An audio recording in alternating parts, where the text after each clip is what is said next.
the biggest station in the world, playing all of today's hits. You're listening to Instinct Radio.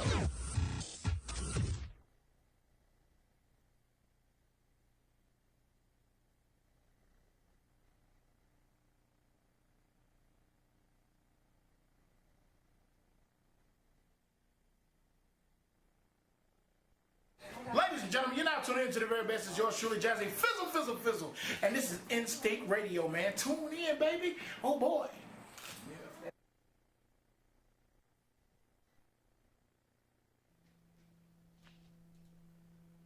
Hello, welcome to Instinct Radio, Women of Empowerment Radio, where we empower the community. Thank you so much for joining us on today. My name is Kayl, I'm a radio talk show host. I am a speaker. I am voted ATL hottest author, so I am an author as well. But I was also just nominated as ACHI Magazine's speaker and radio personality. So I was excited about that because I missed the email. So thank y'all so much for joining us. And this is my co-host. Hi, everybody. My name is Audrey Amager, and I am a radio host also, and I also am your neighborhood Mary Kay lady. So if you need help with your skin, I'm the one to come see. And we thank you very much for joining us today and just spending a little time with us. Awesome. So thank you so much for joining us on today in absence of our other co-host, Miss Marcia. Y'all know that she's a big guru with Mary Kay, so she's always traveling, doing something fantastic for them. So we miss you on today. We'll see you next month. But we have an awesome show lined up for you today, so make sure that you're sharing this out on all platforms so everyone else can get this information, because this is a very important topic, yes. A topic that I don't know a lot about, but I promised my sons that I was going to keep myself focused and not give my opinions on things. I'm going to be here to listen and to learn and ask questions. That's right. I have two sons, 24 and 27, so they've educated me, they think. So I'm going to see how much more education y'all can give me. Okay. So, you can call in any questions or comments that you have. You can also text them in at 478-569-6474. So let's get started. We have some terrific guests here for you today to help educate all of us on this and find out how important this really is. How important it is to legalize marijuana, not only in the state of Georgia, but nationwide as well. So I'm going to let our prestigious guests here introduce themselves because no one knows more about you all than you, right? Right. So we're going to start with Mr. Griggs here. Well, how you doing? I'm Attorney Gerald Griggs, a justice fighter. I am the vice president of the Atlanta chapter of the NAACP and the third vice president of the state NAACP, and I'm just an overall freedom fighter, justice fighter, activist, and an attorney. Awesome. Thank you so much for always supporting us. You We for appreciate you. And y'all may remember he was also on our, what was it called? Stop the Violence live forum that we had as well. Yeah. And anytime we call y'all, we appreciate y'all always accepting. So thank you so much. Well, I appreciate you opening the platform. So thank you. I'm ready for a great conversation. Awesome. Great. Yes, ma'am. And good evening, everyone. I am Dee Dawkins Hagler. Oh, I don't want to cover your face up, Audrey. And so I am currently a candidate for Georgia Secretary of State. But one of the things that I have done for the past 9 years is I was a Georgia state representative. And one of the things that I fought for was for the legalization of marijuana. Awesome. So you'll be able to really And I started educate an organization called Minority Cannabis Coalition, and we try to make sure that there's equity across all of the countries as it relates to business and safe access to medical marijuana. Okay. Awesome. And we have this awesome guest here. Well, thank you. It's great to be here. Thank you. My name's Robbie Wells, and I am seeking the Democratic Party's nomination for President of the United States in 2020. And part of my platform is to decriminalize the use of marijuana across the entire country, because at this point we're wasting billions of taxpayer dollars annually. And I want to take that money and actually make college education free with it. Oh, Awesome. wow. That's like awesome. That. I know a lot of ears opened up when you said that. That might I'm sure work. a lot of ears open up. So thank you, Mr. Wells. I have seen you on other radio shows. Right. I met you and your fiance now, right? Girlfriend. Girlfriend. Okay, I'm sorry. Girlfriend. You know, I'm all about saving marriages and families. So. Well, Yeah, well, we'll here's the have thing. you married. I've got to talk her into that. How about that? That's good. But I met y'all at the ATL Hottest Award show that Exactly. night. That's where I first heard Exactly. your announcement and all of that. So congratulations on that. Congratulations to you as well. So awesome. So we've gotten that down. So there are two things that you can use them that they're trying to legalize the marijuana for. One is for medical reasons, and one is for personal use, right? Right. Right. So I guess the first thing that we need to do is find out where you all at with that. But if you're with these different organizations, I'm sure you're for it. But I wanted the people to hear you say it. So I'm gonna start first because, so a few years ago in Georgia, we passed Haley's Law, and basically it was for medicinal marijuana purposes. We were able to get several illnesses covered under that particular law, and it was only for a certain amount of low THC oil. And with that, you have to go see a physician, you have to get a prescription made.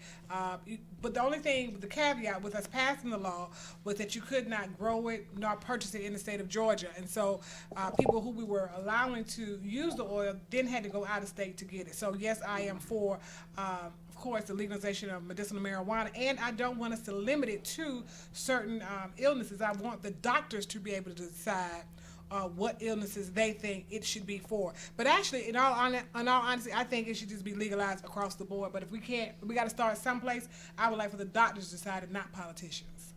Awesome. Mr. Griggs? Well, I've been involved in this movement for a while. I'm a criminal defense attorney, so I handle a lot of misdemeanor marijuana cases and a lot of felony marijuana cases, particularly the Cartersville 70 case recently here in Georgia. And I think that case underscores the need for the legalization of small amounts of marijuana for personal use. In that particular case, 70 individuals were arrested for having a house party where they alleged 70 people possessed a misdemeanor amount of marijuana. And marijuana is a gateway. It's a gateway to the criminal justice system. 75% of arrests in Georgia are of minorities, particularly black males. And it's a gateway to get them into the system to criminalize a community. So I believe that at least at the below an ounce or even sometimes over an ounce, I believe that should be, it should be reclassified and decriminalized in the state of Georgia. We have great examples of California, of Colorado, states, even I hear now Alabama maybe moving that way. The city of Atlanta has reclassified marijuana. I hear that the city of South Fulton is taking it up. Of course, Clarkston was the first one in the state to make it a ticketable offense. So I think that there's definitely a lot of political courage now to do what's necessary because, the plant is really not hurting anybody, but the offenses that people are being convicted of and destroying lives are. So I think that at least at the less than an ounce or potentially at an ounce needs to be eradicated and not made a felony and definitely not made a misdemeanor. It should be legalized for the entire state. Okay, Mr. Wells? Mr. Griggs, what I'd like to do with marijuana across the entire country is very similar to what was done with alcohol when they did away with prohibition. Let's legalize it across the entire country. Right now, we're wasting over $30 billion annually in taxpayer money just chasing down young people and putting them in the prison system. $30 billion a year. Now think about this. It takes $60 billion a year to educate our young people in college. $60 billion. So here's what I want to do. I want to save that $30 billion annually. Then I want to regulate and tax the industry, which is going to create another $30 billion annually. That's $60 billion that we're going to use to make college education free across the entire country at every state-supported college and university. Okay? We are the only Western industrialized nation that doesn't have free college right now. Wow. Under my administration, that's what we're going to push for. Okay. Awesome. So there's a new bill here in Georgia, and when I say bill, I'm not educated on it, so you correct me if I'm wrong. It's called 614 or something like that, where I know a lot of the cities are, like Mr. Griggs said, they do have a small amount where now it's a misdemeanor what they have, and they don't, get all the felonies and all of that. But they're trying to push more for it now because they said that it's going to get rid of gangs. And I think that's important for people to hear and recognize and understand that, marijuana, a lot of the gangs use that, a lot of gangs sell it. So that's one thing that it's going to get rid of, a lot of the gang activity that's going on. So can y'all speak about that a little bit more? And let me just understand, this is a conversation that we have. So I may be asking one person something, anyone else can always chime in because you may have something important that you want to say about that. So let's talk about the gangs a little bit, the gangs and the criminal units that they have now? Well, let's be realistic. I hear that Georgia has a gang problem. Really, we don't have a gang problem. What we have is young people that are misdirected, that are not receiving the love and affection they want from the community, so they are joining street-level organizations. In Georgia, you have what's called hybrid gangs. You have on maybe one neighborhood, you'll have Bloods, Crips, GDs, gangs, gangster cyber folks, and then you have hybrids. So when you really know a lot about gangs, you realize that Georgia, it's really young people that want to fit in, and sometimes they resort to selling illegal narcotics like marijuana, and sometimes they resort to marijuana use. So I think that decriminalizing marijuana will take away that potential ability to make that money from that illegal enterprise, and it may cause young people to actually go into the legal enterprise of actually starting to produce and grow and cultivate marijuana, and produces jobs. So I think that's a way it could reduce crime in a lot of respects, because they are just looking for an outlet for their energy and their entrepreneurship and their nature. Let me add to that. You're exactly right. If you look at the state of Colorado and you look at when it was legalized under the Obama administration, it was President Obama that said, on the federal level, we're going to leave it alone. We're just going to let them do what they're doing, even though it was going against the federal laws. But once they did that, you saw the murder rate go down in Colorado. You saw a lot of good things that actually began to happen, people getting jobs, like you said. So that's what I want to see as well. Now, we talk about the gang problem, and I agree with you. It's really not a gang problem. It's more of a problem, and it's not just a community not embracing these young people. It's a nation that hasn't embraced these young people. We've got all of these unemployed people, and especially it's double in the African-American community, okay? So instead of putting more police on the streets, let's get the people off the streets and back to work by creating millions of great paying jobs. This could be part of that solution right here. Also, achieving sustainable energy independence. That creates millions of good paying jobs. Let's get the people off the streets. Let's start taking care of our own. I think something important you said is good paying jobs, because even though the employment rate is not as low as some people would think, a lot of people, especially African Americans, may have jobs, but they're not the higher paying jobs. That's so right. the families are still struggling. That's exactly right. So that's important that you said the higher paying jobs or making a decent amount of money. That's important. Did you have anything you want to add to that? No, not to that, but I just want to say, so when Colorado came online, I was there with the politicians. When California came online, I was there with the politicians legally. When Seattle, Washington was online, I was there with the politicians legally. I have brought people from Alabama, Georgia, South Carolina Legislative Black Caucus, all of these caucuses to work together, not only for the medicinal part, but also for the hemp part. Because when you're talking about cannabis, you have the marijuana plant, the hemp plant, and so we know that it's a money generator. So one of the things that I would do as Secretary of State is make this a money generator, and as far as the agriculture, to make it a big cash crop in Georgia, because we have crops, we have farmers who don't know what to do with their land. Exactly. Land all across the South, people don't know what to do with it, and this would generate wealth, as well as it would take people out of the jails and put them into careers. And so we've got to look at that holistically. So that's why I have made it my business not to just talk about it, but to have done it and to continue to do it. And so we have to have parity, like in Maryland, working with different people, but I'm going to come back to that in a minute. When you ask about it, we got to be careful that when this industry does come online, that people of color who have been disproportionately jailed because of it are able to participate in the industry. Because what I have seen across these states is many minorities are not able to get into the game.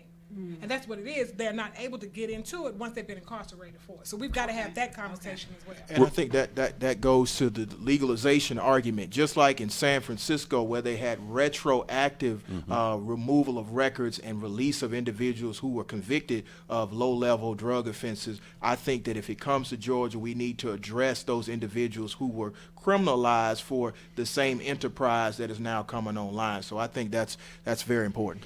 We're going to go ahead and claim this, Madam Secretary of State. I completely agree with you, especially with the farmers. There's a lot of land that's just sitting there. Now think about this. What about the hemp production as well? Because hemp can actually be used not only for products that are in homes or in clothes or whatever, but it can also be used for cars, food products as well. Everything. And people don't even realize that. Yeah, but now we're telling you right now. So you've got to talk with your legislators. Yes. So that y'all brought up something that was another one of our questions as well. for the ones who are in jail now, serving 5 to 25 years for selling marijuana, and some for not a lot of marijuana, what would happen to them? Would anything be put in place that they would either be released or a smaller sentence, or how would that work? Some states are already doing it. So California has already, if you were arrested between a certain time period, they are going back and they are wiping and cleaning. They're pardoning people. They're doing that because they know that they can't continue to make money off of this industry, knowing that you have people incarcerated for. So they're trying to make that plain, make it right. So what Georgia has to do is when they come online, and they will, they're not going to do it this year because this is election year. So know that any big legislation that has to deal with marijuana and hemp is never going to happen in an election year, okay? So next year, I want you to look for those hemp bills and those real marijuana bills, and they'll be rolling through next year. Once elected, I will be pushing for that in every state. Yes. Awesome. Okay. That's what it should be. That's exactly right. That's awesome. Yeah. So I'm going to ask something about the oils and stuff later, but what I read about, at least here in Georgia, I don't know, and I want to find out what everyone else is using the money for that they're making now of marijuana, but I read that Georgia want to use their money 50-50, one for transportation and for schools. So is that kind of what everyone else want to use it for? Because that's big. People want to know, how is it going to affect the economy? So I'm just going to say Colorado for a second, then I'm going to let you all talk. In Colorado, the amount of money they made was so vast that they were able to return money back to all the taxpayers. So whatever they paid, they gave it back because they had a surplus that was so big the state had never seen. Now with the split with Georgia, we have to do something with transportation. So they are looking at trying to do the money between those two things, even though 3 years ago, 15. In 2015, we passed $1 billion transportation bill in the budget. Now we have to go back and look at ways to continue to build that because our roads are not as great as they should be. Our infrastructure needs to be better, and we have to see where they designate those dollars exactly, since I'm not in the General Assembly currently right now, running for Secretary of State. But education, we need to return Georgia's quality basic education formula back to what it used to be, because we have been taking money away from education over the years, and we need to get it back to the level that it was at so that our teachers can be paid properly and that our children can have the resources they need to learn and be successful in life. That's awesome. And I think that, once it passes in Georgia and they start to see the surplus of funds coming in, I think that all of the, they call themselves deficit hawks and the fiscal conservatives will see a surplus that they never seen before. I've been to Denver, Colorado. I've seen what that particular economy looks like now because they've legalized marijuana in small amounts. And it's awesome. I mean, the growth is exceptional. And I think that if somebody is truly a conservative and wants to move Georgia forward in a fiscally responsible way, the way to do it is to legalize small amounts of marijuana and see that industry grow, removing individuals from the prison system, which is costing taxpayer money, and then start to reinvest in our schools and in our educational programs to see Georgia continue to be #1 for business, but also be #1 in wage growth and not just jobs. On the flip side, there's a conservative group out there that are going to fight this tooth and nail. Yes. You know that, and I know that. What I say to them is this: we want to treat it just like alcohol. And here's what I mean by that. Yeah, if you're underage and you're using it, you could get in trouble for that. Or if you're selling it to kids on a playground, just like alcohol, you're going to get in trouble for that. But for the most part, let's return the liberties and the freedom back to the people of the United States. Think about this. We've got to start taking care of us. We're so worried about taking care of everybody else around the globe. Right now, we give away, once again, this number, it's like the magic number. We give away $60 billion a year in foreign aid. But we've got over 50 million Americans living in poverty right now. That makes no sense. So here's what we could do. We could take that $60 billion, we could cut it in half, and we could get the albatross off of everyone's neck that has a student loan. Think about that. There's a $1.4 trillion student loan debt that's out there that everybody has right now. Once we went into this program, okay, and the federal government takes over that debt, now anybody that has a student loan, it goes away. So I'm talking about no student loans, I'm talking about free education, and I'm talking about free weed. Yeah. You can't really argue with that, She's like, wait. Yeah. I don't know about this free weed all over. It's not gonna be free weed. It's but, not you free, know, but I mean, you got to pay for it. Legalized Yeah, weed. Legalized weed. legalized weed. Okay, so we can get with that. So what I was going to say is, it's amazing how things go full circle because, you know, prior to the pharmaceutical industry really becoming as huge as it was back in the 1800s, it was mandatory that everyone grew hemp plants in this country. So it was illegal not to grow hemp. And then what happened is as the pharmaceutical company began to grow, they realized that people having hemp in their yard, they could use it for medicinal purposes, and they didn't need to use it. So they wanted to tax people and then eventually criminalize it and get it out of the way. And now look at the pharmaceutical industry is killing people with all these opioids and everything else, and people have addiction. And so now it's like we're going full circle because people know that it is a healer. Like most doctors you go to will tell you that it really will heal people, but you just have to make sure that you are using the right type of, you know, strain, and, you know, that everything doesn't go together. Now I'm telling you, you might want sativa, you might want indica, and that's a whole nother, you know, whole nother show. But and all the other hybrids in between, because one put you sleep, one have you up, one have you relax. So That was you another know, thing I read. Yeah, I was yeah, gonna yeah. ask You, that you question can't about that everything. as So well. just don't let people just start giving you marijuana because it may mess you up. But anyway, I have watched people. Literally, being a breast cancer survivor myself, when I was going through my treatments and doing everything, my doctors and everybody, we tried to pull together a treatment plan because I wanted to be able to talk about it because here I was at the Capitol. Let me logically talk about this.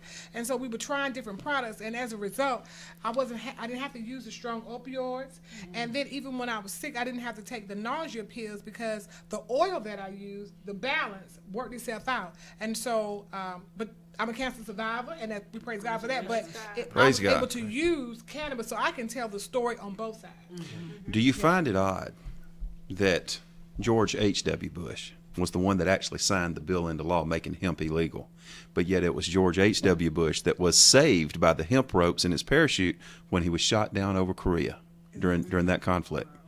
Now, he's from the state of Texas, and on Wednesday, I'll be giving a keynote address in Austin, Texas, okay, on this very subject right here. And I'm going to bring that up to the people of Texas. Do you find that odd? Yes. Yeah. Because people don't know what hemp is used for. So you know how you were just talking about how people don't, it's more than just textiles, but it can also be cars.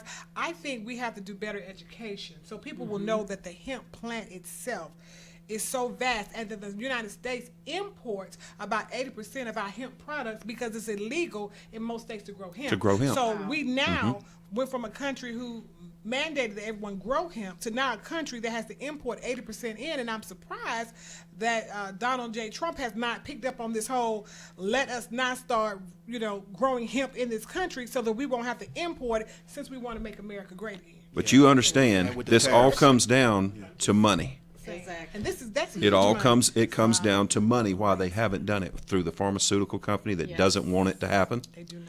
They do not want it to happen. And that was my other question Go ahead. going to be about the pharmaceutical department, companies, you know, because I take care of my dad, and we pay most of his check. I didn't understand this until I started taking care of him. Most of his check he's on dialysis, go towards medications. Right. Because they're so expensive, and they're still so expensive after I go online and find a coupon for them to get them, you know, some percentage off. So if they could use something, and maybe not him, but if other people could use something like that, we wouldn't have to have our people taken from, you know, because you hear the stories. I don't turn my heat on because I can't afford to pay the gas bill. I am hot in the summer. I'm having strokes because I can't afford to pay my light bill, my electric bill. You know, I'm country light bill. But but you know, they're starving. They can't afford to eat because they have to buy these medications to keep living. But it still causes problems because they are having heat strokes. They are freezing, getting pneumonia and stuff. So the pharmaceutical companies are now saying, let me see, can I help you? I'll send you something free. Well, they may send you one medication free or charge you $4 for it, but another one is going to be, especially for a diabetic person. Okay, have y'all ever known how much this medication costs? Yeah, this is very expensive. It's very expensive. It is very expensive, even The after copay insurance. is expensive. That's right. So Could you imagine not having a copay? I know because I have MS and I have to take Capacin, and the copay on my Capacin is $3,000. Oh wow! It's just so happened I have shared solution, and the MS association that backs it out some to where sometimes it goes anywhere from $400 to $600 a month. So the pharmacists, they're making their money because they know I need that. Right. You know what I'm saying? And you have other people that have severe MS and they need more. They take 3 to 4 different medications. You bring up another issue, is healthcare, okay, and how expensive it is. Yes. We need to get in line once again with all the other Western industrialized nations that have free health care. Exactly. We don't have it, Exactly. but we know how we're going to make it, and we know how we're going to pay for it. So I want to read Go one ahead. comment as well, let our viewers know that we see you on our Facebook live stream and we appreciate you. Cigarettes kill millions, but it's legalized because it can be taxed. Weed isn't as bad as cigarettes. It is criminalized because it can't be taxed. It's a psychological warfare going on. So that was their comment that they had on Here's a comment. If tobacco can be taxed, marijuana can be taxed. It's a fallacy that you cannot tax it. Because all you need to do is regulate it and then it can be taxed. So it's a circular argument that they're making that we can't make it legal because it can't be taxed. Alcohol is now taxed, and people can still make alcohol in their home. It's called moonshine. They do it a lot here in Georgia. But the rest of the alcohol is taxed. So that's a circular argument. It can clearly be taxed. And let's talk about the elephant in the room. We have an opioid crisis created by the pharmaceutical companies, and we have a solution, which is medicinal marijuana, which is actual marijuana. We could solve that opioid crisis and also defeat the war on drugs, which caused the mass incarceration crisis in this last drug epidemic. So I think that our politicians have to be intellectually honest, stop making the argument that you can't tax it, and let's start building towards where California is. Let's put Georgia where Washington State is. Let's put Georgia where Colorado is, and let's be number one for business across the board for all Georgians. Well, it's the pharmaceutical industry that's doing everything in their power to keep marijuana illegal, to keep hemp illegal. But also, let's talk about the opioid crisis. We do have a problem. Yes. But it's also the pharmaceutical company that's trying to keep another product called Kratom. I don't know if you guys have heard of Kratom. Do your research. All right, it's Kratom. Kratom comes from a coffee plant over in Southeast Asia. Okay? And when taken like a tea or in a caplet form, it actually will mask the pain that people are taking these opioids for. But it is not addictive at all. But now here's the thing. Those pharmaceutical companies, they don't want you doing that. So right now they're talking to the FDA, and I know this for a fact because I spoke at the White House about this just 2 years ago. They're doing everything they can to get Kratom declared just like marijuana, classified as the same type of drug as marijuana, even though it's nothing more than a coffee plant. So there you go. Welcome to America. Welcome to America. because they want to continue to make their money. They want to make And their that was money. another one of my questions, and we touched on it a lot. Are the pharmaceuticals company, because they have the money because they're charging us billions of dollars for this medication, are they some of the ones who are getting in the politicians' ears saying, Yes. Oh, yeah, we definitely. don't need this, and because they want to save their They're pockets. the biggest lives. Like when I was at the Capitol, the pharmaceutical companies come to you more than anyone else will come to you. I mean, other than the NRA. So you have the pharmaceutical Get companies started on them. and the NRA, both of which killing people. So, but they get into the politicians' ear, and they usually get what they want. It's those lobbyists and special interest groups that have really destroyed this country. Yes. What you really need is people that are going to rise up. What a great slogan, rise up, right here in Atlanta. Rise up against this. How? Okay? By having one special interest group. It's called 330 Million Americans. Yes. How about that? And I think that it's great that we brought the NRA up because I think it shows the game plan of how we defeat this. You see what's happening in Parkland, Florida, and around the country when we the people rise up. Because a special interest group with 4 million members is not going to take on 330 million people. And so what we need to do is to use platforms like this to get the word out how you make your politicians accountable to you. Show up at the town halls, show up at their office, email them, call them, show up when they're votes, show up when they're having hearings, and make your voice known. Not the special interests that are always at the Capitol, but you know, the thousands of people that are outside that are protesting with the signs and the ones that actually are registering to vote, that are going to vote. Those are the ones that politicians are going to start to answer to and start to listen to.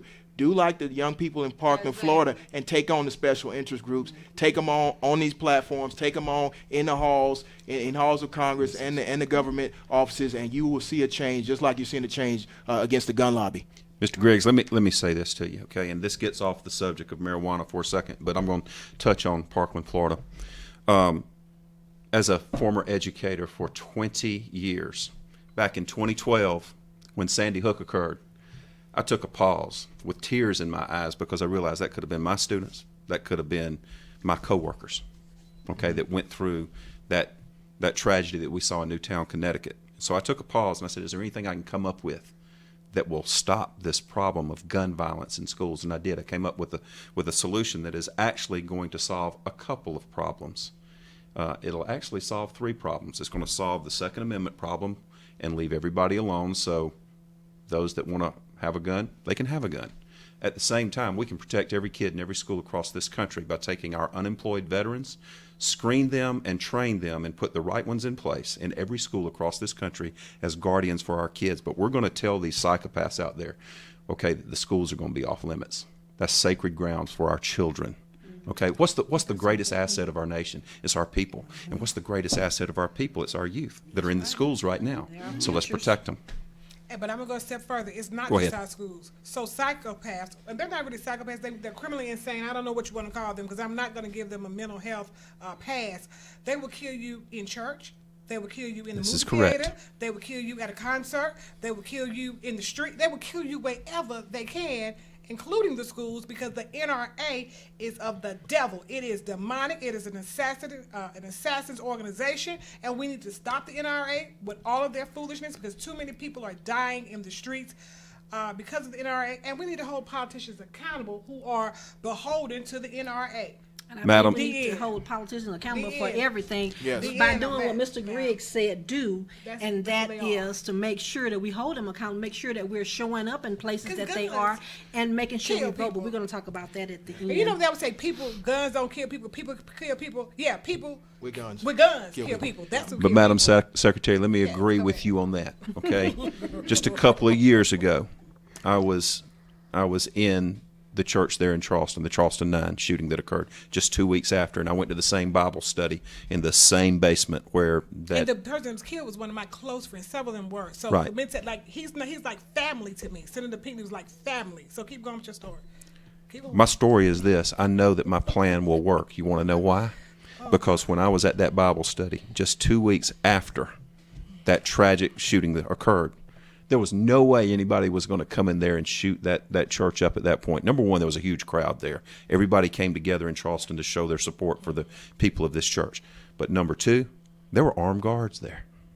They were going to make sure that nothing happened. Now, it was after the fact. But imagine if in every community across this country, if we did that, if we had armed guards at churches, at movie I theaters, don't agree with we that. shouldn't everywhere. have to live. We shouldn't have to live. We like shouldn't have to live because like that, they but we shouldn't do. have to be able to get the guns and That's the things. time we in, though. It And is. The thing about it is, But we can change when that. they had the, I don't want to be in a military state. when they had the, no, I don't want to get into. Oh, no, we don't want military, posse but not comitatus. like No, that. not at all. When they had the shooting in Florida, I cried through that.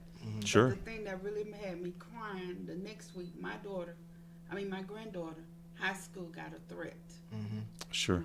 and she was Copycatters. no, Who that? Maynard- May Jackson? Jackson. Yeah. yeah, Yeah. and she stayed out a whole week. I mean, when I tell you that my granddaughter was frightened But to you know, go to school.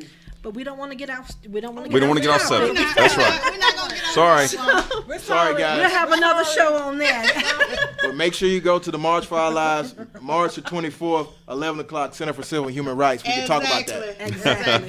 Thank you, Mr. Griggs. Yes. Give them a platform to go to. Good job, for that. Mr. Griggs. And we will have another. We will have a show on that because we definitely want to touch that on again. You know, we talk about what the community want to talk about. Sorry. But what you're fine. You're fine.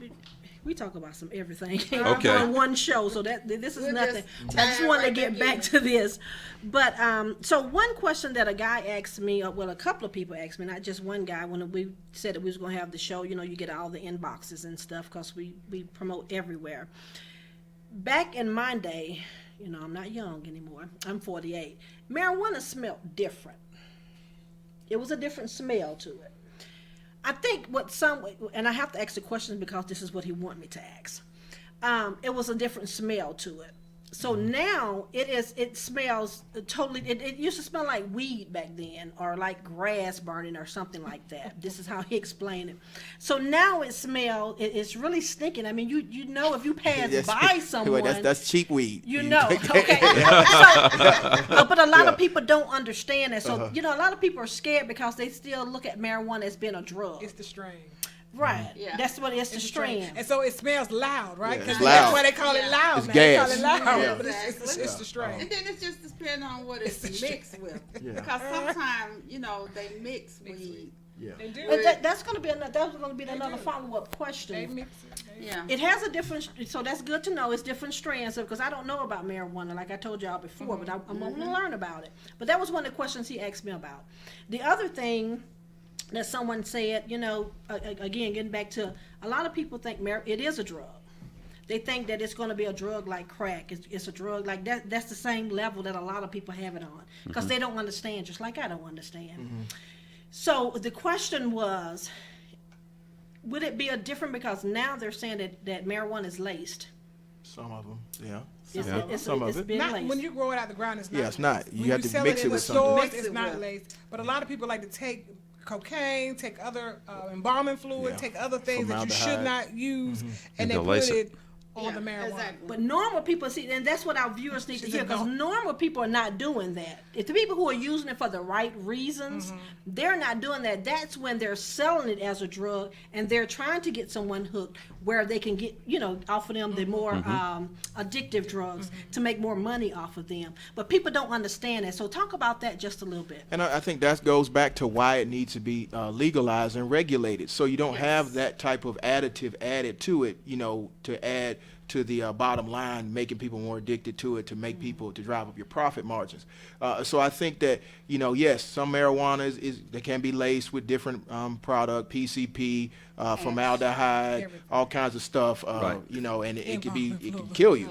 And so, you know, there are different strands, and this is why it's important to educate yourself on, you know, the different types of marijuana, the different uses for marijuana. But ultimately, it is just like an opioid, and opioids with a prescription are legal. So if we're making that argument, we should criminalize opioids and all the rest of these seriously addictive substances, because opioids, if you take it to its ultimate conclusion, it is the seed of the poppy is heroin, also known as the horse. You know, and you don't come back from the horse. No. It's way more addictive than marijuana. You know, cocaine, I mean, it comes from the coca plant. We use the coca plant for different other things, but it's also cocaine. So the same argument can be made. That's why it needs to be regulated, and we need to start having a conversation about an industry that can make sure it's in its purest form. Maybe it can be regulated, you know, by FDA or something like that, and we start dealing with the ultimate issues that are going on. That's true. That's good. Anyone else have any comments on that? No, because you know when you're in those other states anyway, they put what's in it on the packaging, so you already know what type of you're That's right. getting, and the kind of effect that it will have, and it'll tell you take this much, don't do more than take that this, much, yeah. and it's working out well. Yeah. And then you need to really follow those instructions, because I've been around people who did not follow those instructions. Okay. Follow the instructions. And the worst thing that's going to happen if you have too much, you're going to go to sleep. You just don't know how long you want to sleep. You might have to go to work the next morning, so you're going to make sure you don't take it and you sleep it for like 12, 16 hours, unless you just want to go to sleep for 12, 16 Yeah, hours. or 3 days. You know. Depends, Wow. you know. Well, and let me say this too, with the way that our economy has changed with Uber Eats and, you know, all of the takeout taxi and whatnot. Uber weed. Yeah, That's trademark. No, Wait a minute, no, don't no, take that that's one. not where I'm going, Mr. Griggs. I'm not Okay. going with She that. has to go Uber Eats. What I'm Uber going weed. Is that legal? Opening now in Colorado. Oh, I'm trademarking that. Don't steal that. Uber weed. Uber weed. No, what I was going to say is this: all of these college kids, if it was legal for them, then what you're going to see is like the local pizza places, they're going to you're get gonna see a major business, okay? Yes, they will. Yeah, they will. So at Papa John's, if They you do. want to make a return, you had a bad day with the NFL, but you can become the official sponsor of Uber Weed. You know, and we're laughing about it. But we But seriously. I bet you that someone is going to have that. That's going to be I need to next. be We his didn't running think mate. about Uber Eats. Yeah. But Secretary here it of is, right? Uber Weed. Uber Weed secretary. Okay. Oh, that's So, funny. Okay. but it's going to happen. I'm sure of that positive. Because again, people not going to want to drive because they get kind of low. To get chilled. Yeah. Well, there's already Yeah. vans. Okay, so let me just. Oh, you yeah, know, it's already- full transparency. yes. There are vans now, trucks that have the little weed symbols that drive around, especially in New York now. So if you go to New York, they had the little weed signs on it. And even at the games, the Falcon games, they had these little things coming around, the weed trucks, and they was giving, selling weed lollipops and weed. Yeah, the drinks. edibles. It's already, so that just be one more thing added to it. Sure. But I have a product too, but I'm gonna talk about that later. Okay. Can't buy it in Georgia because it's illegal in Georgia. No, again, it's illegal in Georgia, It is illegal and there's a in Georgia. disclaimer. Nobody at the table has partaken of any marijuana products in That's Georgia. right, in Georgia. In Georgia. In I Georgia. like Yes. how you said that. The other thing a lot of people talk about is, when you talk about drugs, you think about addiction. Yes. So talk about addiction when it comes to marijuana. Is there an addiction to marijuana? It is not.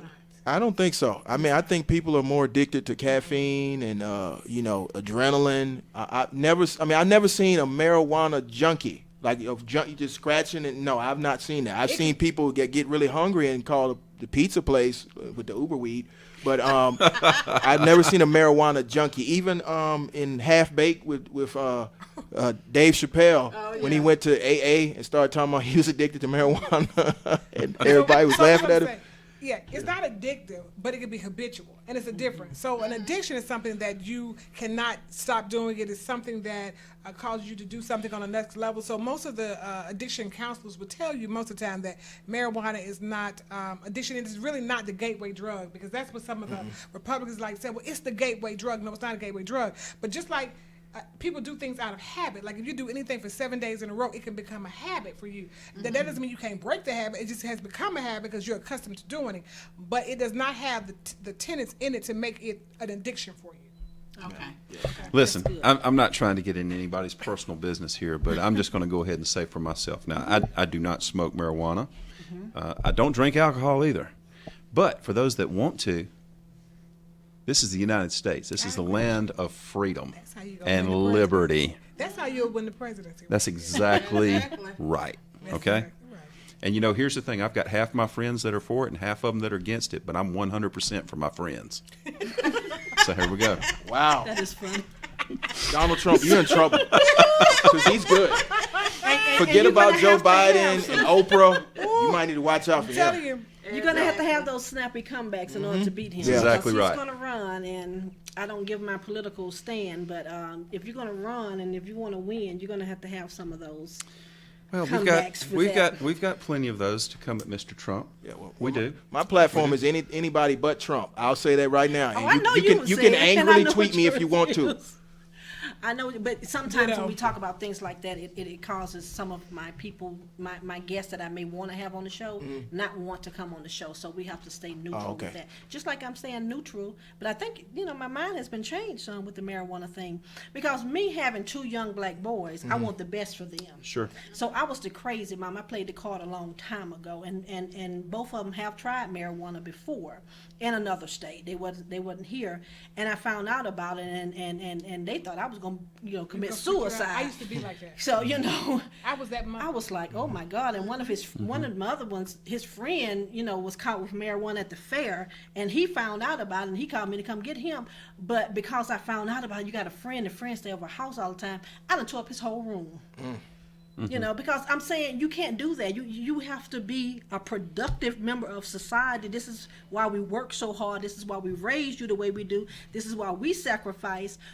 But as they've gotten grown now, the discussions are different, and they explain some things. Especially my oldest son explained to me how it's not for everyone. Because some people, it makes them too hype, but then that comes with the strands. When you just said that, it was an aha moment for me. Because he said some people may need marijuana to help calm them down, but some people can smoke marijuana and it gets them too hype. It You would have know? you. Yeah. Well, I was coffee, gonna say- drinking coffee's not for everybody Well, either. I can't drink coffee. Exactly, but I Coca-Cola. have to have I don't drink soda or Right. coffee unless I want to be hype. Like I Right. don't drink coffee, but soda, yes. But I want to say one thing. I used to be you probably about 10 years ago, because growing up in the church in the South, it was taboo. You don't drink, you don't smoke, and you definitely not gonna smoke marijuana. And so it became a stigma because we seen so many young black people, especially black boys, be arrested for marijuana. So we were just in panic mode, just like we were in panic mode now in 2018 about our boys even riding down the street because we were afraid they'd be profiled. We didn't want any parts of the whole marijuana Exactly. business industry, the church. But now the issue is opioids are killing people, and people need Someone to be just healed. got arrested for it. People need to be healed. So now That's right. people are selling Big pharmaceutical what's place. the autumn pills. You know, I can't think of the names right now. You talking about, Percocets Molly? and the morphine. Yes. People are selling this stuff on the streets, and the church has to now revamp itself, because we've been saying this is a drug, and we didn't treat it like a herb, like a healing product. We talked about it as a drug, and so people who are in the churches now may be suffering because they're like, oh my God, it's a sin, or it's a shame that we use drugs, because that's the stigma with the marijuana.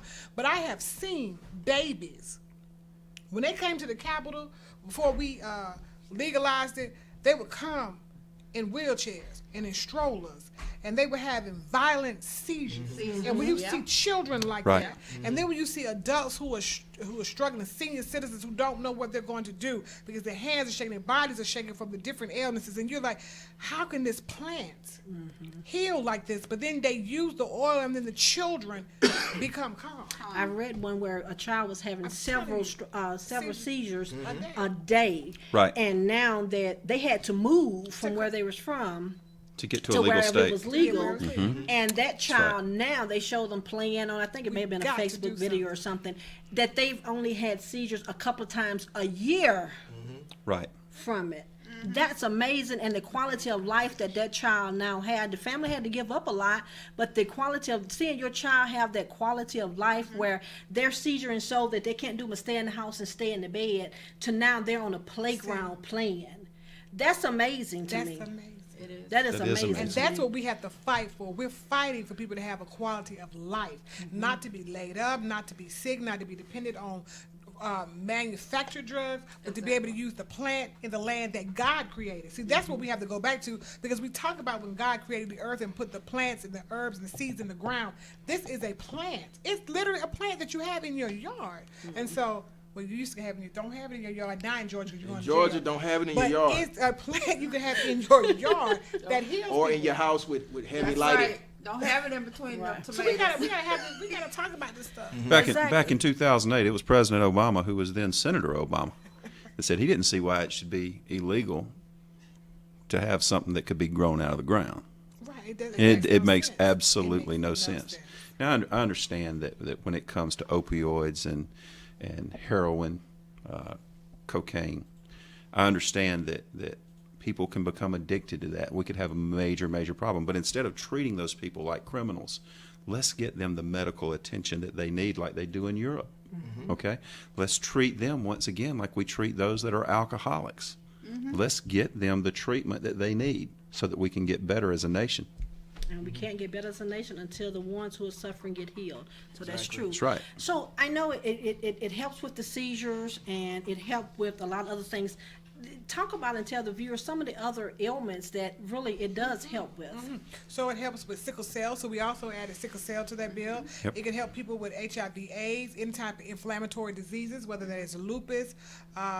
It could help with Crohn's disease. It can help with MS. It could help with Arthritis. I mean, the list goes on and on and on. So I don't know of anything that marijuana cannot help you with. And just know that you have to come back and have another show so we can talk about cannabis in totality. So you have marijuana, THC that produces THC, and then you have hemp, which produces the CBD. And so both have oil, and both can be medicinal. But the THC is what we approved here, CBD oil, low THC. So it's kind of like a hybrid as well. You can get those things in California, Colorado. It can be shipped here, sorta. And then I for see you to people use. selling that online. Well, you can sell it online if you have your card. So I do have a card. I have a low THC card issued by the state of Georgia. But let me just tell you this. Representative Allen Peake, who has been a leader in this industry in Georgia, what he'll tell people all the time is that marijuana, the oil, miraculously appears on his doorstep. He doesn't know where it comes from. He didn't order it. He just knows it shows up, and he's been given instructions to give it out to those who need it. So he can do that. Why can he do that? Because he is a white male Republican in Georgia. But I'm a black woman in Georgia, and I'm telling you, I don't want it to miraculously end up on my doorstep. I need you to go to California, Colorado, Washington State, Michigan, any place that is legal, so I won't go to jail. But if you need to call me, I can tell you where to get it from those states and where to get it online to heal you. Thank you. Okay. Anyone else have any comments? I have a comment to read after. Yeah, again, Okay. don't ship it into the state. Don't drive it into the state. It needs to miraculously fall from the sky into your body somewhere in the state. Don't know how that's gonna happen. Legally, I would just Same stay way away in from Washington, it if you know, it's Washington like D.C. that. it's legal. Yes. It is. Yeah, It's so- decriminalized. Go there. It's Fly to Washington. decriminalized You know, in Washington, we got D.C. ValueJet. I'm not ValueJet. What's the Frontier, no? Southwest. JetBlue is here now. They have Yeah. reduced rates. So You fly also to have Spirit. DC. You know, do what you need to do and then come back with it in your body. Is there a difference between Ingested. legalizing and decriminalizing? It Because I is. keep hearing you say that. It is. So Okay. decriminalization is when you have not made it a crime. Legalization when it is legal. So to decrim something, and this is the attorney, go back to the attorney, it just means that you are not going to penalize them. Exactly. Legalize means it's all It's all legal. over, so you don't even have to have a conversation about it. That's why I want us to legal. A lot of people say decrim. At this point, I'm saying legalize. Just legalize. Just the leave whole it thing alone. That's and right. let's go on about our business, and then deal with everything else. I just had a friend that moved, my husband's friend actually just moved to California, and that's one of the things he was like, I think it's illegal not to smoke here in California. And I'm like, yeah, he said everywhere. But he normally said on the weekends, though. So I do have another question about that, but go ahead. Yeah, I I'm mean, gonna you comment do, after you do. you. Having been to California twice, you do run into big clouds of smoke just randomly. Just yeah, it's kind of weird. So let me read one of the comments here that someone sent in. It said, I don't have my glasses on. So greetings, I am Joe Mack and I represent several cannabis groups in Georgia, but mainly your wonderful guest, Honorable Dee. Minority Cannabis Coalition. My comment is that since Georgia is taking the helping sick kids approach, then the administration at Emory University, Satira Wellness, I may not be pronouncing that correctly, and the Department of Health work together to cultivate, process, and distribute CBD oil, and that's the oil you was talking about, to parents of children in special needs schools and programs. And I am currently drafting a proposal for that. So that's awesome. And then there are also, thank you, Joe. And Joe is really a fighter in the cannabis, the field. So when we say cannabis, that can include, remember I told y'all, hemp and marijuana. So we're going to do some little bit of education there. So one of the things that you do, you also have test trials, people who can do that. Some of the schools are able to come in and do that and get it out to people. I want to say that there's several. Some of the special needs schools. Some of the special needs groups. And you can also be in trials, too. They have trials, and they need people to come. And also, different people offer trials in this state. If you want to be part of trials, so you can try it as well. There are really a lot of doctors here who specialize in this. You just don't know it. But remember, the governor, I will say this, he did a good thing in trying to set up a task force. He did a bad thing that he didn't put minorities on it. But he did a good thing in that he at least tried to set up this task force. I did fight about that. And as a result of that, when I was the chair of the Legislative Black Caucus, I set up my own minority task force that dealt with marijuana, because we were going to need to deal with this. Because there are black people and Hispanic people and Asian people who are also, Native American people who also needed to hear about cannabis and how it could help their individual communities as well. I said all of that to say that on those task force, there were some physicians. There are some physicians, and we can give you lists of physicians. If you contact me privately, I will give you the list of physicians in this state who will hear you, see you, so that you can go get your card, and you get your card from your local health department. So I do have my card, got my card shortly after, some of that time with the council, and I still have my card now. So that means if you get caught and you have your card and you have the THC oil, that low THC oil, on a certain amount, you will not go to jail in Georgia. So I just, advise you all, well, you're not supposed to, I advise you all, get your card. So if y'all think, don't be riding dirty. Go see a doctor so you get a card so you can have this oil if that's what you know. Does it help with arthritis at all? It does. It really does. It helps with pain management, chronic pain. Chronic pain arthritis. management. Yes. I'm in chronic pain every day of my life, but I refuse to take medicine or pain pills because I'm so afraid of getting addicted to anything, because I've seen the addictions. I have friends who have gotten addicted, well, friends from long ago, who have gotten addicted and had the children taken away from them, all because they got addicted to Loratabs. Because they were in chronic pain. Yes. It's chronic pain. That's And what I it's just suffer and just pray and just cry to God because I just refuse to.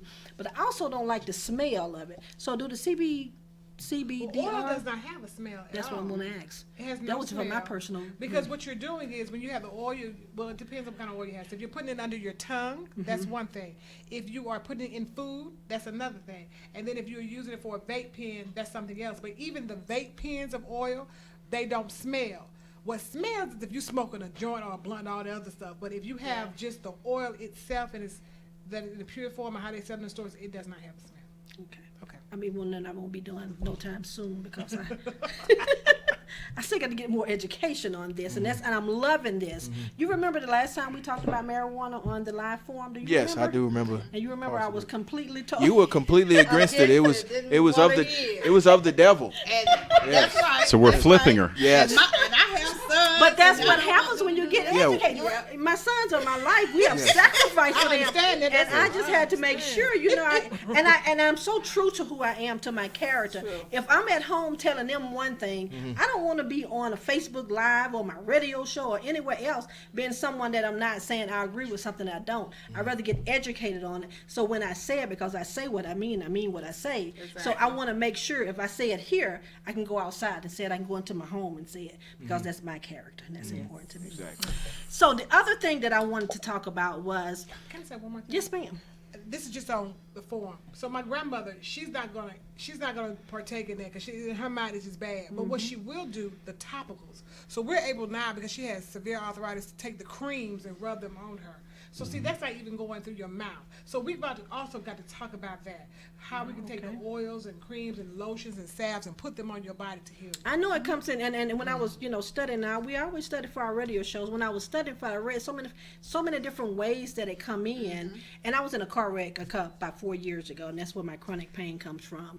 But and that was some of the things that I was seeing, and I've seen the CBD oils and all of that come through Facebook and Instagram and stuff like that. So I mean, I've been educated a lot on it, but when you're old and you're stuck in your ways, I act like I'm about 75, so I'm kind of stuck in my ways, so I have to get more educated on that. But one of the things that I wanted to ask was, so now we are drug tested before we can get a job in most places, and we do random drug tests, and if they find marijuana in there, you can't get the job. How would legalizing it change that? Well, I mean, that's why you need more legislation in your individual jurisdictions, because, in certain states, I do understand that that's not allowed anymore. Once it's been legalized, and that's the difference between legalized and decriminalized. Decriminalized, they're not going to punish you. So it may turn into a ticket, it may turn into a fine, or just no fine. They just turn a blind eye. And decriminalizing it or legalizing it means that it has civil ramifications as well, meaning employers cannot punish you for using, but it just depends on the nature of your employment. I mean, if you're an at-will employee, you might not be able to do that. It just depends. That's why we need more conversation in the state of Georgia around legislation if we're going to completely legalize it, because that's one area where a private entity may still punish you, for having it in your system. Because Georgia is at will. Yes, at will. So, I mean, you run into that a lot with the NFL. So, like, in Colorado, it's legal. In Washington, it's legal. In California, it's legal. But the players that play in those specific Nevada, and that'll be the Oakland Raiders, now the Vegas Raiders, but they will still be punished by the league because it's in their collective bargaining agreement that they cannot have any, illegal drugs, but technically it's not illegal anymore, in those states. So that's something that they have to collectively bargain against because they have that particular. Yeah, it's not so area. much in the NFL that it's just illegal substances. Yes. It's just the substances that the NFL have deemed on their ban list. Performance-enhancing drugs. That's right. Basically. That's right. Yeah, PEDs. I know marijuana can also help, and I read on that as well. It can help some of the ones who, especially who played football. Yes, the and had chronic those, pain and the exactly. CTE. And where they That's have right. the Yeah, head concussions, concussions CTE, and stuff. yes, Yeah, yes. it can really And help you know, with they're that. actually, some of them, the athletes actually have gotten engaged in this conversation with some of us because we're trying to take this across the country as well. So, I mean, I know I'm running for Secretary of State here, but I do help in other states as a policy issue, and then because they need it. Their brains, something has happened to their brains, and they need this because it actually reduces swelling. Because you know, marijuana, depending on the strand that you have, it's a anti-inflammatory drug. Yes. So we have to talk about the anti-inflammatory part as well. As a former collegiate football coach, the athletes that we had, a lot of them, especially the ones that were getting hit every day, if they were in the trenches and not out on the perimeter, they would use it. And we knew why they were using it. It wasn't because of a recreation, or an outlet for recreation. It was because they were in pain. And so what do you do when it's illegal? Well, you have to enforce the laws, but you have to sit here and go, this isn't fair. It's really not fair. So, that's one thing. I'm glad that the discussion is happening now across the entire country, not just here in the state of Georgia, but really across the whole country, because this is a discussion that's probably about 20 years late. It is. And I want to take one step further. I'm sorry, but we did not talk about veterans and PTSD. Yes. Well, that was going to be my marijuana- next question I'm about sorry. mental illness, but go ahead, go right into so it. it helps with mental illness, with PTSD. And so the problem is, so when you give it to the veterans, which they also have coalitions of veterans that are fighting for cannabis, the military, they won't allow you to have your benefits if you are using marijuana. So what they do is they make the veterans get their prescriptions of opioids. But the veterans don't like the way the opioids make them feel, and many times it makes their condition much worse than they're already in. And a lot of the So we've veterans got to won't, do something. and the veterans won't go get diagnosed, because if they do, and then they're put on those drugs, then they say, "Well, give us your guns." And the veterans are the one group. They are not going to give up their right to protect themselves We're or in their a bad family. place. We're in a very bad place right now. We are. When you can't even get the help you need because they want you to be on opioids. Right. So is that the only, I am a veteran as well, so that's good to hear about that. But is that the only, I'm a mental illness advocate as well. My husband has a mental illness. Is that the only mental illness that it really helps? No. It even helps with dementia. So if there are patients who have dementia, people who are bipolar, people who are schizophrenic, we can just go on and on and on. It helps with all of those. That's right. So I don't even understand how we got to a place in this country that we're not using marijuana. That is Cannabis. That's good to hear because I don't even really know how we good got to to hear. this place. take care of my mother. She has dementia. And many of the counselors, many of the psychiatrists, and psychologists who can prescribe medicine, they are saying we wish we could send more of our patients to places where they can get a card so they can get this medication. But we can't, because we know that this has a way of calming them and leveling them out. And when you are addicted to certain opioids or even alcohol, they use marijuana to bring you off of that. So I have someone who is, the father is, has dementia, early onset of Alzheimer's. They're in Alabama. Can they go and get a medical card? Because I don't think anyone knows that. Like you said, I didn't know you could do that here. So we didn't cover that in Georgia, but they can go to those other states we've mentioned, and they will give them, and they can go in and tell them what it is that they have, and then they'll be able to look on the chart. It's just like you go to get the medicine, the doctor fills it out. So let's say, what do you have? And then they'll tell you, this is what you need, and then give you that. And it may be something as simple as them giving you some gummy bears or cookies that has this strand in it. People don't realize how, they might just give you the oil that you can cook with.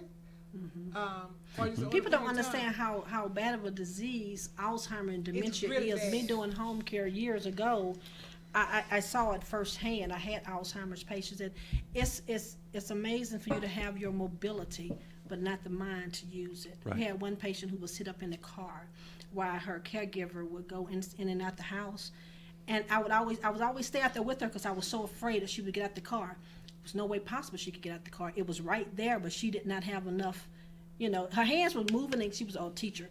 Her hand was moving and clapping and telling people to sit down, but she didn't have enough to say, I can open this door myself. It is a horrible disease, so if we can help with some of those things and the wandering and stuff like that, that would be awesome.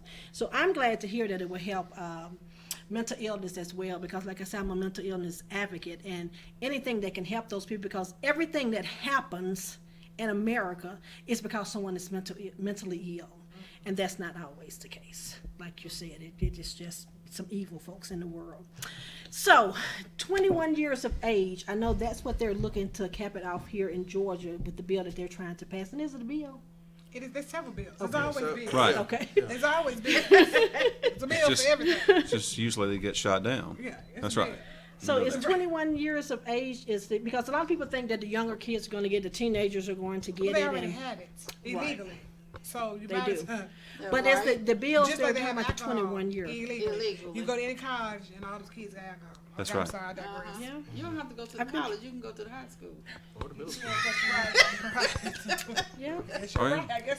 You always have someone that's going to go and get it for you, or being a Right, teenager you're before right. ourselves. I think that's why I was a good mother, because I never forgot me as a teenager, and I thank God that He never let my kids do anything that me and their dad did. Because we've been together since we were 16 and 18. that you know of. That That I you know know of. That's right. But see, Exactly. I know they didn't do half of what we did, but I don't know everything that they've done. But I know they didn't do half of what we did. Thank God for that. Exactly. I thank God social Oh, media went I'm a around. real parent. I know once you can't, if I can't see them, I ain't ever gonna say what they didn't do. Yeah, 'cause Exactly. Cause I know teenage, but again, that's what makes me a good mother. Cause I remember what I You did. like social media wasn't around when we were teenagers. Oh wow. Wasn't that what Well, it my was mother would something? have killed me by now if it was, because I had a 'Cause you strict know you mother. already, Oh, you yes. already got whooped. And she wasn't but 5'4", everybody and on she the was, street. woo. So if everybody could see you on the computer, That's funny. is that So, is 21 years, is that kind of where everyone is capping it, where they have to at least be 21 want years you of to age? yeah, 21. Because, you know, it's crazy to be able to buy a gun now, since y'all brought up the guns at 18, and, you know, not be able to buy marijuana until you're 21. So hopefully they move that up to Well, the only 21 reason- as well. The reason why it's 18 with guns is because you could serve in the military and risk your life for this country at 18. So I think that's why it was at 18. So I do. Now let me take up for In the the teenagers military, for 1 that's good, second. but on the street, I feel no. like if you want to purchase a gun, it should be at the same age in which you can go to the military and serve. So then that means if you don't want them to have guns at 18, maybe they shouldn't go in the military at age 21. But that's a whole nother story for another day. It's 'Cause kind The military have saved a lot of people. But the Saved real me. question is, no one should And be the- having assault weapons on the street. Period. Yeah, I don't care that's the how key. old you are. You No, need to no be- assault weapons. And here's the thing, and I hear this a lot. 18, you can go serve in the military, but you also get training Exactly. to know how to handle that type of weapon. So I mean, I don't see why, if you have training to learn how to drive a car, you have that type of training. You should still have some sort of training if we keep the age at 18. And I propose moving it to 21. But you know, I mean, that's just But I where think we are. everybody should have training. Well, I I- don't think it should just be the teenagers. I do think too. there's- Yeah, that's what I'm saying. Everybody. Everybody, all ages. Well, if we're going to talk about guns and switch to that right now, according to the Second Amendment, and I truly believe in the Second Amendment that every law-abiding, mentally competent American has the right to bear arms, protect their family, protect themselves and their property. But notice I said law-abiding, and I said mentally competent. How do you determine who's mentally competent? Exactly. The only way that you can do that is if you actually do the training with everybody for a weapon. Will they determine who's mentally competent? I'm just asking the question. Well, because yeah. I feel like we have a president that's not mentally competent. I'm just asking the Well, question. I completely People pass agree. bills and laws, half of them, I'm convinced. No, I know for a fact they're not mentally competent. So what I'm asking is, what is the criteria for mentally competent? Exactly. It's but different for different it's people. because we all have different levels of competency, don't we? We really do. So I'm a strong advocate for trying to identify those people early. Adam Lanza, for example, the guy up in Newtown, Connecticut. There's no way that he should have even been able to come in contact with a weapon. Okay? But yet there he was. They knew.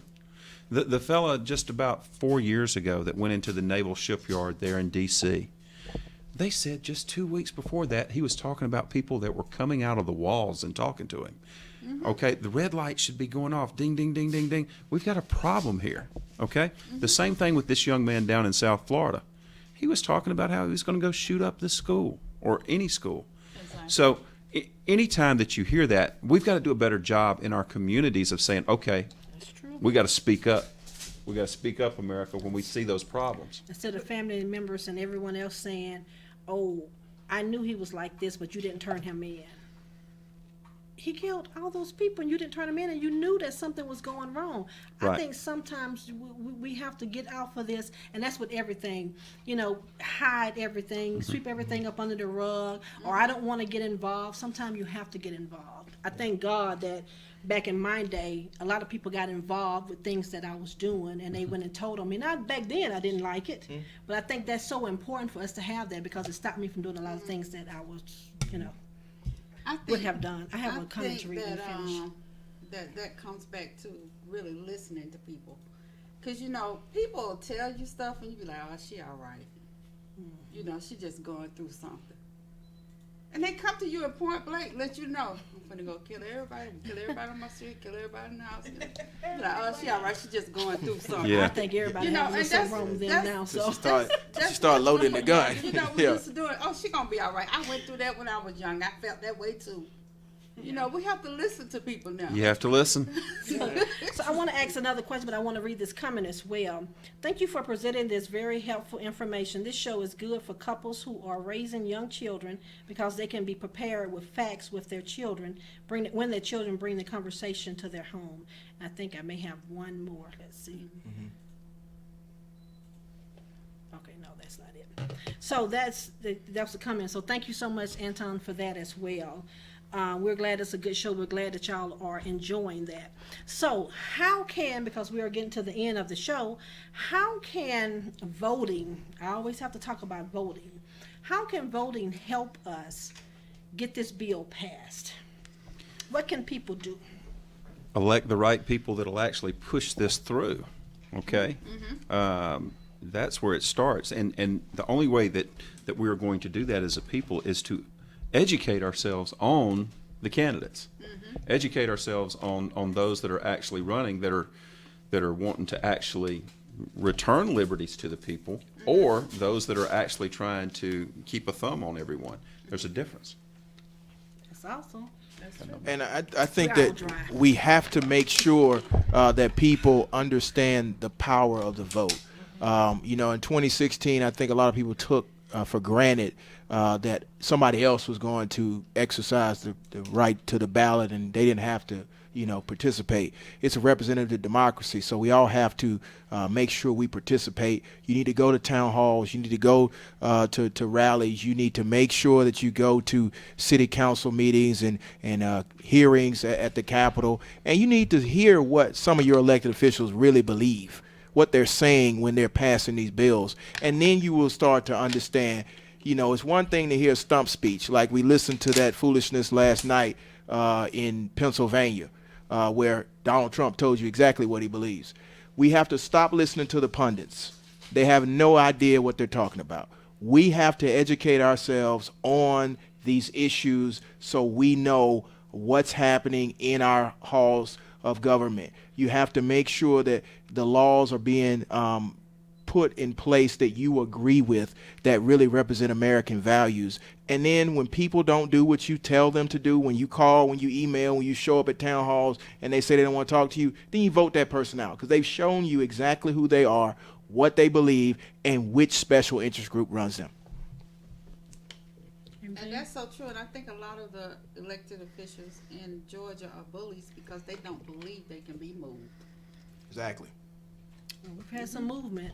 You want to add anything to that? Because I want to talk about how important. I know everyone talks about the presidential election, Right. And congratulations to you. We hope that you get it. We hope that you get your, get voted Thank in you. for what you're going for. But how important is? I think some people forget about the local elections, the small elections, because they forget that those people are going to rise. So it's so important who you put in place there. How important is that? I'm saying that's important. How important is that? Can we speak on that just a little bit? Because those people, to me, they rise up, and then what you thought that it wasn't important for you to vote for them back then, and now here years later, you got them up in the Senate, you have them even running for president, and now you got folks in the office that you don't want. Yeah. So how important is Well, I that? mean, I'm sorry. They're very important. I mean, starting with your judges and your district attorneys who run the criminal justice system, dealing with your city council people and your state representatives and your state senators. I mean, your tax commissioners, your attorney generals, the Supreme Court justices here in Georgia are all elected. So these local elections are very important because they deal with the day in, day out administration of the law that really affects you. I mean, we just had a mayoral election that was decided by 700 votes. And I see a lot of people running around here saying they got a mayor named Keisha, but you got to hold Keisha accountable. You got to hold the president of city council accountable because they're the ones that are dealing with your tax rates and your assessments and whether the sanitation takes place, whether the roads are paved, whether there's a big sinkhole in DeKalb County that takes 5 days to get fixed. Those are very important issues, and they're all on the ballot in May and in November of this year. And let me just add this to it. If you take some of the southern states, South Carolina, Georgia, Alabama, Mississippi, these are all considered red states. Mm-hmm. But if you just take the minority population in those states and you did a voter drive, registration drive, you could actually take those states and flip them from red to blue pretty easy. Mm-hmm. That's probably what we should be looking at doing to really alleviate this problem quickly, is to actually work on our voter registration drives within each community for our minority groups. And what I'm saying, African Americans, Hispanic Americans, Asian Americans. But if we could all come together, because here's the thing, we call them minorities, but if you take all the minorities together now in the United States, you've got about 51% of our population. Mm-hmm. Think about that. So really all the minorities are the majority. I know the NAACP had a right because I saw your video. You've already started where y'all coming up next month, but you're already putting out there now about voting and stuff. That's what made me brought it up. Yeah, it seemed like it was a shameless plug, but that was a shameless plug for Our Voice, Our Vote. It's our voter mobilization, education, and registration drive that's starting in April, but it actually starts March the 24th because people are always saying, you guys are marching, but you're not doing anything. Oh, we're marching. The last march is going to be the March to the Polls. So if you come out March the 24th, it's going to be 15,000 people, hopefully more than that. We're going to register every single one of them. We're going to take them to the city, City Hall and the state capitol, and we're going to put them outside so the governor can see. We got 15,000 new registered voters, and come May and come November, we will be marching them to the polls. So, yes, we're going to register more people in this next upcoming election than ever been done before. We're going to do what they did in Alabama. And by the way, that was the NAACP that did that in Alabama. So Doug Jones, you can thank the NAACP. But we are nonpartisan. But what we are going to do is make sure that minority voices are heard in this state in a way they've never been heard before. So Our Voice, Our Vote, go to the hashtag, go to the NAACP Facebook page, and you'll hear more information about it. I know you wanted to add something. I forgot what it was. I did. So that means I might need some cannabis I don't know. But anyway, what I was going to say, I don't even know what I'm saying. But it's important that you do talk to your elected officials, because I was going to say only certain pockets of people come and talk to the elected officials. Mm-hmm. And the squeaky wheel does get the oil. So you got to go and be heard. And sometimes politicians really just need you to come and give them covering. Sometimes we just need a voice to push it. So you have to have an inside game and an outside game. But one thing you really have to do is know where your politicians stand on important issues. Because sometimes the person that you think is in your corner may not really be if you ever check their record. Check the record. I would tell people, check the record, because you can say something that does not line up at all with what you really and truly believe. I'm telling you, because there are some people now, I need you to go check their records, especially my opponents. This is my plug. Go check the records. Because I just need you to know that I would never be endowed, beholden to the NRA, because I know that the NRA policies are dangerous to us as a people. And I also know that if I can't trust you to protect my health care, I sure can't trust you to protect our voting rights. And so all of that is the case. There are some people who are actually not for democracy. They say that they are, but our very democracy is at stake right now, and we have to make sure we get on top of this. And what she means by checking the record is going to a website called www.ledge.ga.gov. It tells you the whole voting record, so you don't have to listen to the stump speeches. And when she says individuals who, may look like you but don't really vote like you, let's just go ahead and call it out. Vernon, I'm calling you out. Vernon Jones, yes, you take money from the NRA. You are not what you say you are. So we just going to call you out. And that's what we're doing. We're in a new political dynamic. If you want to run and say that you are for the people, but you vote against the people, we're going to call you out. Since Donald Trump is now the president and all this political correctness is out the door, we're throwing that out the door too. You represent the people. You should vote the way the people want you to vote. Don't hide from the people. Don't run from the people. Come to where the people are. You said that we never talk about responsible gun ownership. So on March 24th, I'm calling every single member of the NRA that's in that Gold Dome, starting from the governor on down. Casey, you can come on down. Mike Williams, you could come on down. Hunter Hill, you could come on down and listen to the people. Call my appointed Is John Barrow, Mr. too, Griggs, are you at least 35 years old? Yes. You would be a great vice president. Call them out. But let me do a disclaimer, because Vernon Jones is my friend. But let me just say this. People are responsible for their votes, and so I just want you to know that we have got to do a better job with all of these votes across the board. Medicaid expansion, Dreamers Act, because there are people. I mean, our democracy is at stake because they don't even want the Dreamers to be in this country, and all this stuff ties together. Don't think it doesn't. It all ties together. Every last one of them tie together. But I want you to talk about that what is it called that you said that they can go on? You don't have to really listen to what they say. www.ledge.ga.gov. It's the actual website for both the state senate and the state representatives, and it has all the votes. It has all the bills. It has where the bill is, whether or not it made it from the hopper to first read, second read, which is the first time it's read, what committee it's in, whether it made out of committee, whether it made over crossover day, all these things that the media reports on just once or twice. No, we don't want to do it anymore. We want to find out what the bill says, what it covers, who wrote the bill, who signed on to the bill, who voted for the bill, who actually didn't show up for the vote on the bill, and what's actually happening. So it's sort of like a C-SPAN for Georgia, so we can know what's actually happening. So I don't have to listen to Bluestein or any of the rest of them. I can find out what's actually happening. Just like there's marijuana. I mean, not marijuana. Well, there's actually that too. But there's actually Senate Bill 407 deals with misdemeanor reform, which deals with marijuana as well, making it no longer have a cash bond for that. That's actually up for a vote. So you can learn about what's actually happening. So when you go to the town halls, you can ask a direct question. Why didn't you vote for House Bill 507? You said you were with the people, but you didn't vote for House Bill 507. I'm just making one up. But you can educate yourself very plainly, very simply. You don't have to have a PhD in political science or a doctorate in spin. You can go directly to what's actually happening and who's voting. And that's important, and that's not just for marijuana. That's for anything that you advocate That's right. for, anything that's important to you to know, to be educated on who you really need to vote for and why. And across the country, just go to votesmart.org. So that would check everybody in this country, including people who have been in Congress and the United States Senate. So you want to make sure that you can catch everybody who's riding dirty. That's awesome. So you wanted to answer that question, how important is voting from the bottom up? Because you never did answer that question. Well, that is. It's very important, voting from the bottom up, because without a foundation, your house will fall. It's the same thing when it comes to a party or to a community.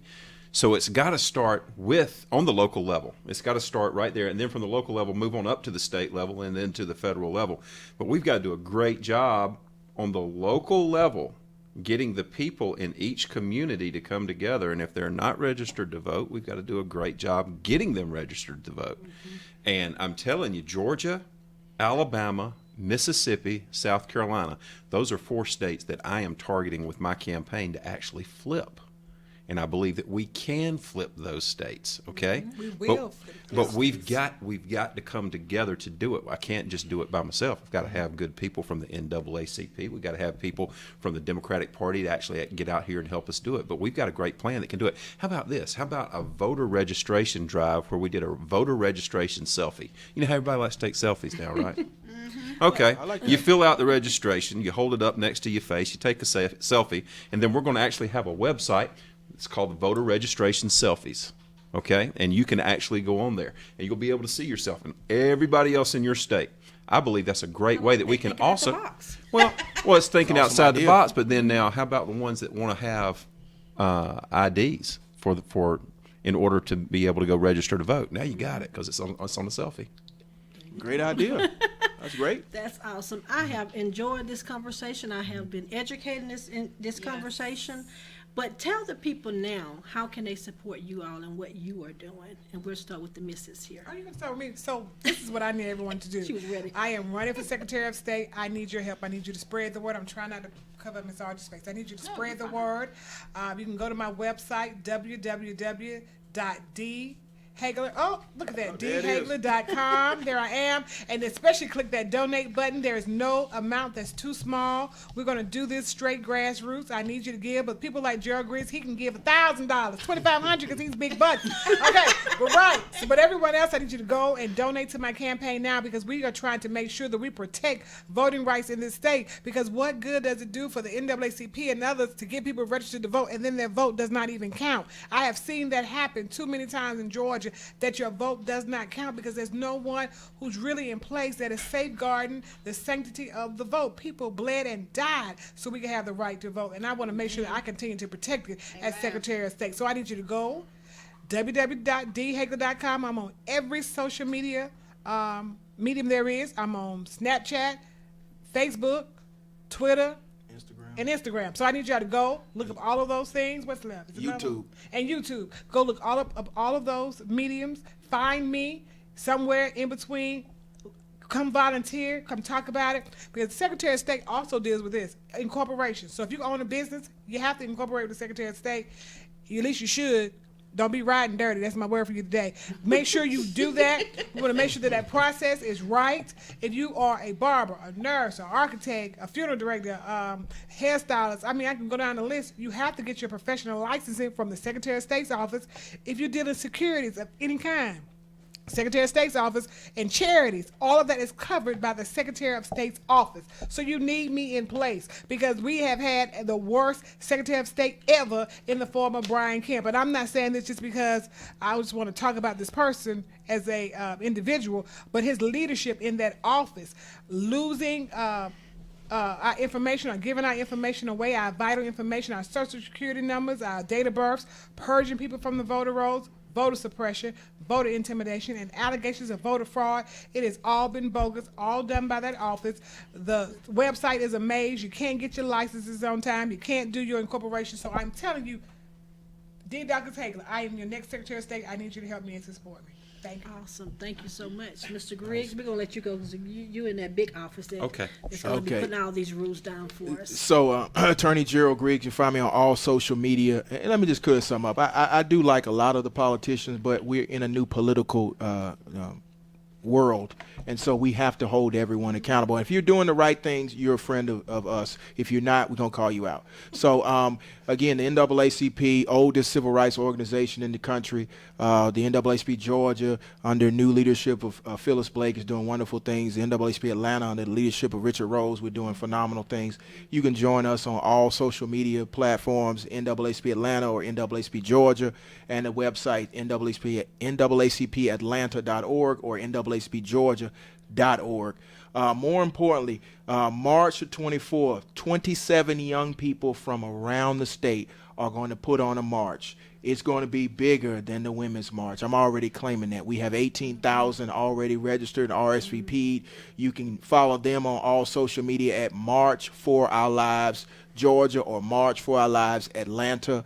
Royce and Jania and the 25 others are doing a phenomenal job. Just saw Royce on CNN.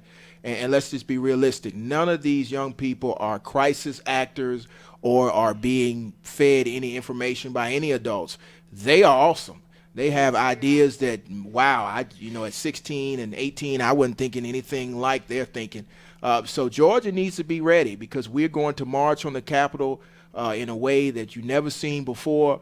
They're going to elevate their voices, and there will be common sense gun legislation in Georgia, just like it was in Florida. Y'all thought the young people in Parkland couldn't get it done. They got it done. We're going to do it in Georgia, and we're going to force Donald Trump to do it on the national level. Dana Loach, we're coming for you. The NRA, we're coming for you. Yes, you have 4 million members. We got 330 million Americans. This is about America. This is about fundamental rights for American citizens. The First Amendment comes before the Second Amendment. And yes, there's a Second Amendment right to have a weapon, but there is no, and I'm going to say this again, no constitutional protection for high-capacity assault weapons. You can go read Heller. You can go read City of Chicago. Neither one of those Supreme Court cases say you have a constitutional right to a high-capacity assault weapon. They say you have a constitutional right to bear arms, but not weapons of war. So we need to get the facts straight, stop making these commercials where you're threatening people on social media because we're not listening to you anymore. We're not listening to the gun lobby. We're more powerful than the gun lobby. Tell me the last time the gun lobby put 65,000 Georgians on the streets of Atlanta. We're going to put 65,000 new voters come November. So you're going to go, and your paid politician going to go too. You can follow me on all social media at Attorney Griggs. Thank you. Let me just say this. We've all heard the saying, "Make America Great Again," from our current president, Mr. Trump. That insinuates that America has been great before. America's been good before, but I venture to say that America will not achieve greatness until the lines of separation that have divided our nation since 1776 are completely erased. Whether you are black or white, young or old, male or female, gay or straight, Democrat or Republican, whatever your religion may be, we are all very unique here in the United States. We can celebrate our differences because we have one common bond. We are all Americans. And it's time for us to lay aside our differences, start working together, hand in hand, side by side, so that we can make a lot of these problems that we have go away with good solutions. It's time for us to stare down the fear of our differences with the face of courage. You can do that by joining this campaign at riseupwithrobbie.com. Again, that's riseupwithrobbie.com. And that's Robbie with a Y. We're going to be in Austin, Texas this coming week. I'm giving a speech to a group there about this same subject of legalizing marijuana. Awesome. So we're looking forward to doing that, getting back here into Atlanta a week from this Monday. We're actually celebrating women. This is Women's Month. Mm-hmm. So we're going to be at an event that's going to be celebrating women. So I'm looking forward to seeing each and every one of you. If you go to riseupwithrobbie.com, you will see all the social media links. You can stay up to date with everything that we are doing on Twitter. Yes, we're on Twitter. Facebook, Instagram, we are there. YouTube, the whole 9 yards. LinkedIn, you'll find us. We are there. But we've got to come together as one people. I'm looking forward to it. My name is Robbie Wells. I am seeking the Democratic Party's nomination for President of the United States in 2020. And let me just give you one more little piece of advice. Mr. Trump, do not play with me. I like that. You'll be on his Twitter tomorrow. He'll be tweeting about you. I think I do good on your campaign run because, I don't say anything. I just, This is our late guest coming in because he was a model and he was late getting here. But you want to add, you got about 30 seconds. My name is Damian Leaks. I'm a black man born in America. I smoke marijuana. I support everything that's going on. Hey, Kayl, man, sorry I'm late. You don't smoke it here in Georgia. Whenever I travel. Whenever you travel. So I want to let you know what's going. Thank y'all first of all for all coming. We really appreciate it. I think this was so informative. It was a great show. I think we got a lot of information. I've been watching it too while on the highway doing my 90 miles an hour. Trying to get here. Yeah, but In the passenger seat. You Exactly. Actually, you were not driving. I wasn't So we're talking to an attorney here. He let me know. You were not driving. You were not Driving. drinking. I wasn't there. No. It wasn't me, sir. We appreciate our viewers for coming on. Please share out the video to all of your pages, to all of the Facebook groups you're in, all other social media sites that we're on, and we're also on YouTube as well.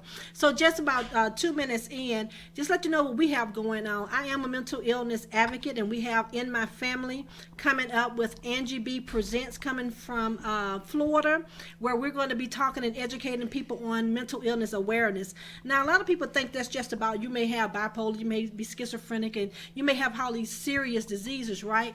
But it is about that. It is bringing awareness to that, and it's teaching you some things about that. But it's also about mental health as well, and how not to get into those depressive states, and how we can do things that can help us with our mental health.